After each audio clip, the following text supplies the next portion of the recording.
Today we have a very special episode. We are in Stretford for the grand opening of Fountain Records. Enjoy the episode.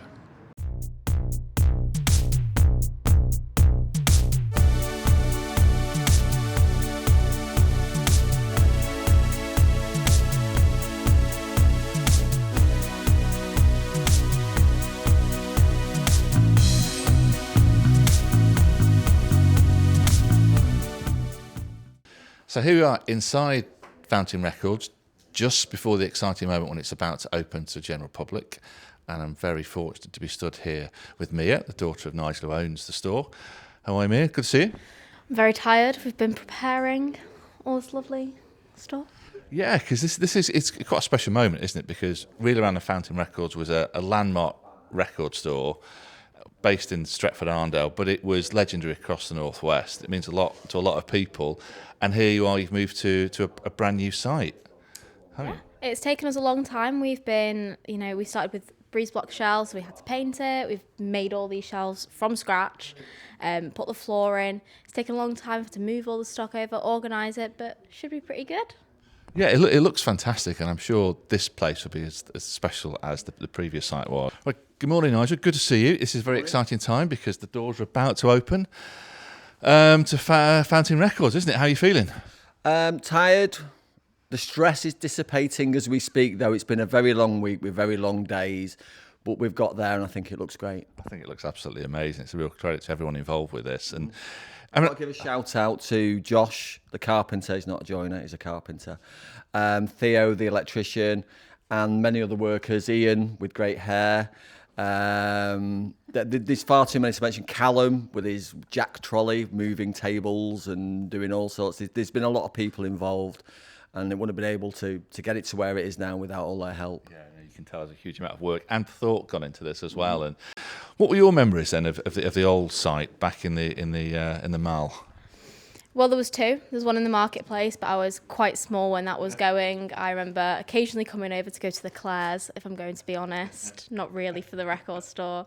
And then we moved to the other one. I remember moving lots of crates of vinyl everywhere, roping all my friends in to go do it for the day for some ice cream. And then, I was working in the other store doing some of the online stuff for the current shop now, but also just looking after it. Gonna miss it. It's gonna be sad, but hopefully we'll create new memories here. If we go right back to the start, I can't remember, when did you first open the original store? In the market hall, we're talking 10 years ago, which was a very small affair, and it expanded really, really quickly. We moved from one unit, we knocked through into the other unit, then we had to get a unit opposite, and then we ran out of space again. And we had two storage units in the middle, which weren't really accessible to the public because they were too far away. And then obviously when the market hall went down, we had the opportunity to move into the old game exchange, which, going full circle, I used to go in there with my gran when it was Country Larder. It was a bakery downstairs and a cafe upstairs, and I used to go in there and have a plate of chips with her on pension day. And was there for around 8 years, and it just expanded and expanded, which has been the main problem because the amount of stuff that I accumulated, and a lot of it I found things that I'd forgotten about. There was some pennants from Rush Fly By Night that were just stuck in a corner. There was 3 of them. I don't know where they came from. I don't remember them. I've never put them on display. They were just there. There was just stuff everywhere. I just kept finding stuff that I'd forgotten about. A lot of it is now out in the shop because it's some amazing stuff. And I'm going, where did that come from? I don't know. It's going in the shop.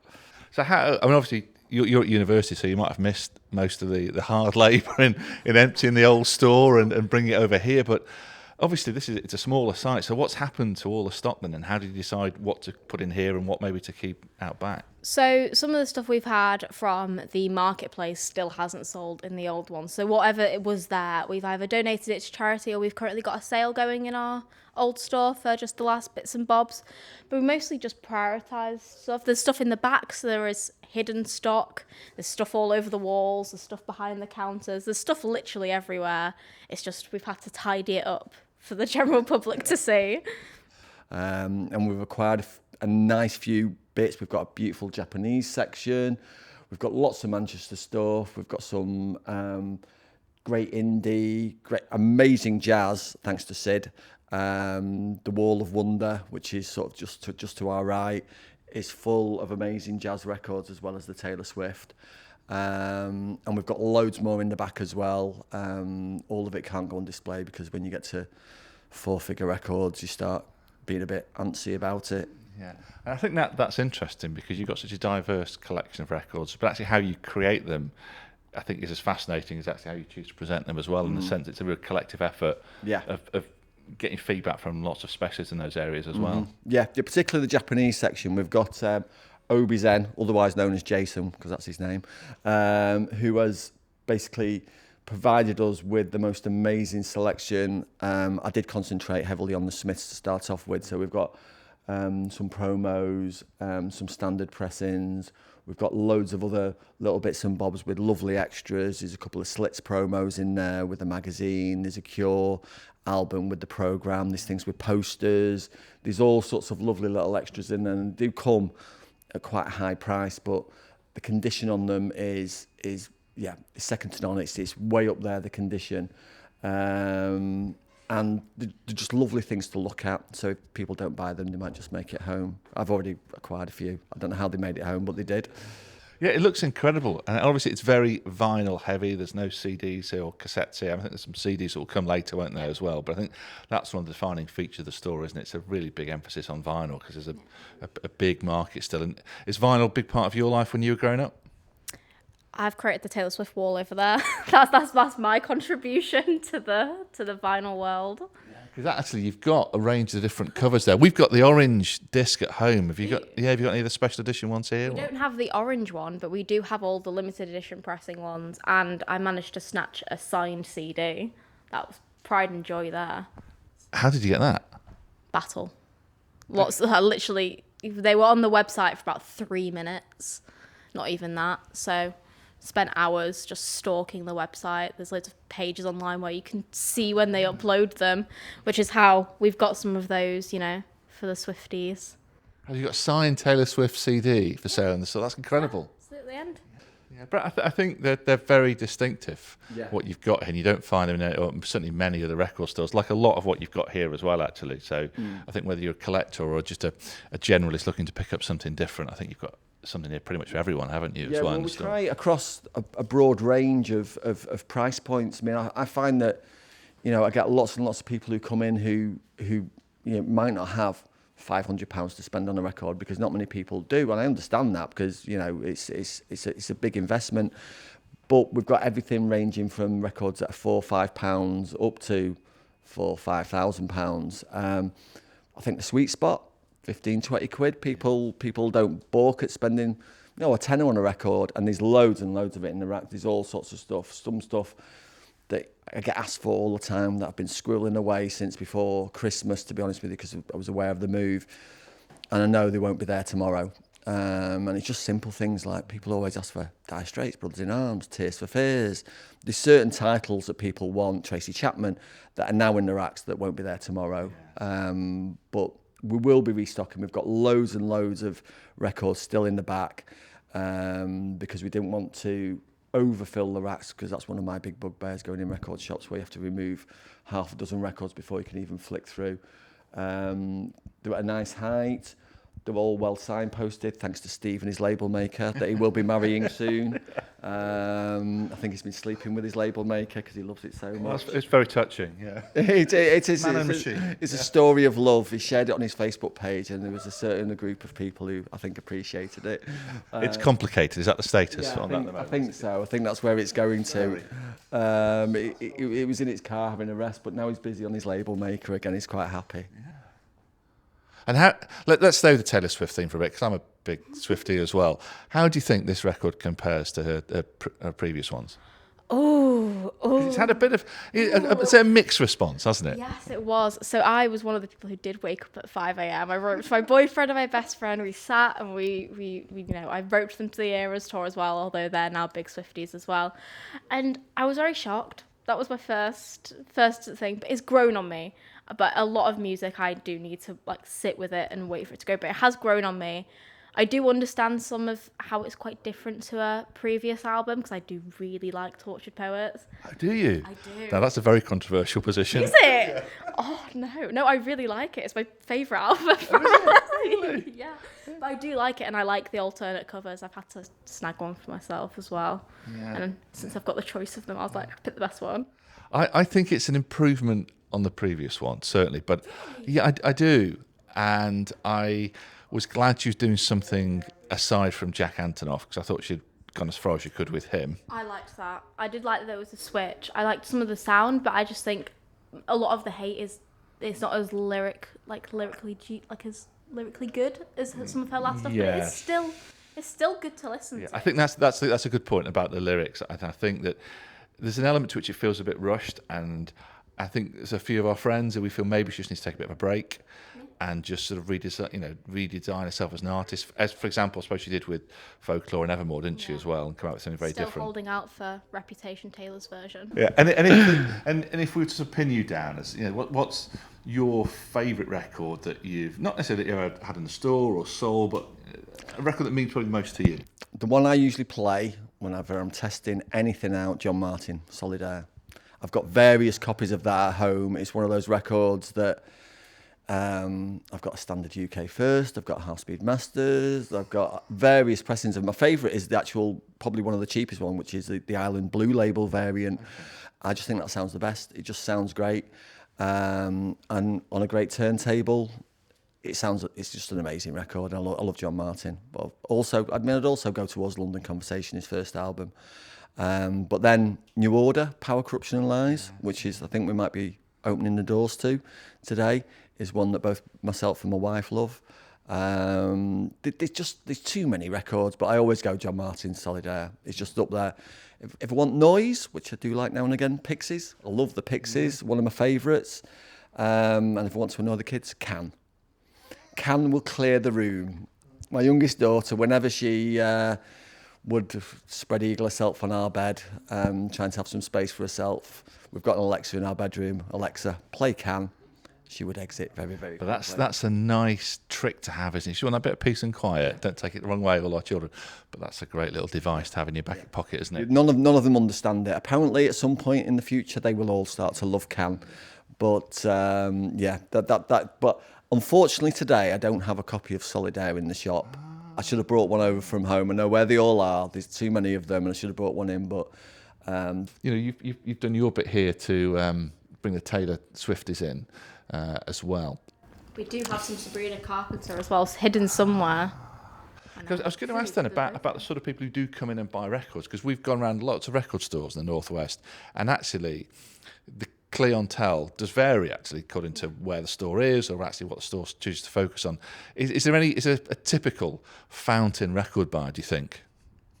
Yeah. I mean, it tends to mix, but it tends to be people like my dad. That tends to be the exact type of people, but it does mix. There are some younger people.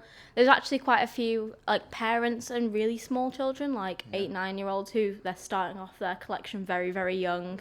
But again, because everything which we've got here sells, we do have a range of people who come in for a range of different music, which is part of what we like here. The fact that we can mostly cater to anybody who comes in. We'll have something for you. Hopefully, no matter what. No, you will certainly have. And let's just finish then with something around that. What would you say your favourite record in the store would be, apart from Life of a Showgirl? In the store? Favourite one's not here, it's at home. What would that be then? What's that? That's not in this expertise area. No, my favourite album's a K-pop album. Oh, is it? Yeah, I know. I've got it on vinyl as well. Okay. Pride and Joy, but it's not here. It's going nowhere near here. You see, that's a genre that has passed me by completely, and I'm guessing the genre that's passed most music stores by. There's obviously one in Manchester for K-pop specifically. Now, I can't really start getting an area for K-pop here because I've not got the time, and you do need so much time for some of the releases. But that might be an area in the future that we might bring to an online aspect. Say online, I'm sure there'd be a big market. Because you can do pre-orders and stuff like that, and that would make it easier for us, so we might expand that way. But other than that, my favourite vinyl and stuff is going to have to be Tortured Poets, which is over there. And what a note to end this on. Look, it's been a real pleasure to meet you here, and all the best with this store, because I think it is a fantastic record store. It's I think it's a Manchester institution as well here, and I'm sure it'll do fantastic well on its brand new site. Okay. You've done an amazing store, everyone involved with it. It looks fantastic. And we're really grateful you've allowed us to come here. We feel very privileged to be here at the opening of Fountain Records. And so, whenever you watch this, please come down and visit the store outside Stretford Arndale. It's a fantastic part of the city. It's one of the city's, I think, probably the best record stores there is, actually. So please come visit it. Come buy lots of stuff, because there's an amazing selection. Thanks very much, Nigel. It's been a pleasure to meet you.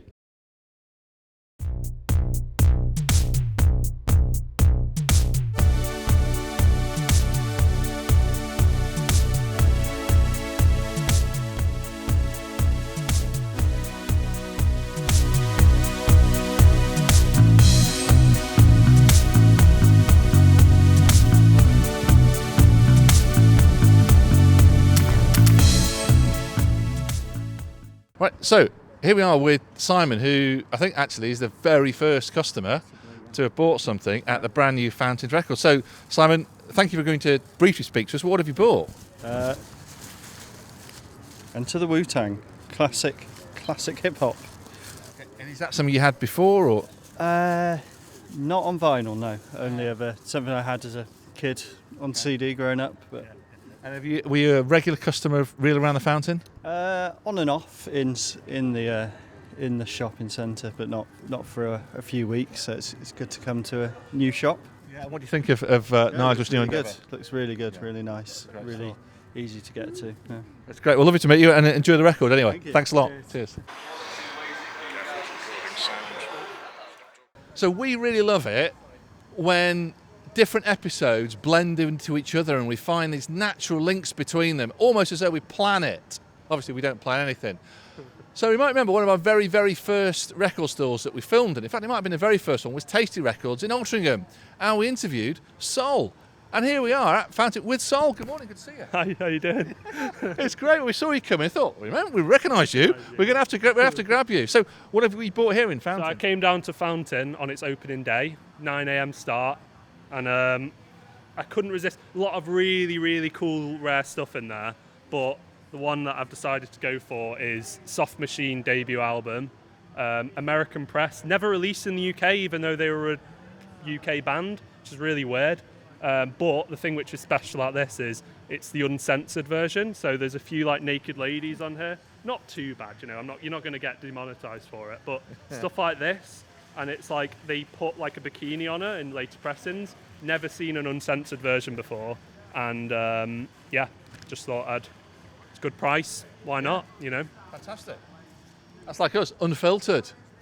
Untalented, uncensored. Uncensored. All of the uns. That's it. That's amazing. I've never seen that either. Yeah, it's great record. Give it a listen. That's great. Well, lovely to see you again, and hopefully we'll come and see you soon at your... My new digs. Yeah, it is. Audio Works Cheadle, selling the best in hi-fi. So if you ever fancy listening to pretty high-end stuff, just come and give us a visit, And hopefully we'll be able to sort an episode there very soon. Happy to. Yeah, great to see you anyway. Cheers. See you. See you later.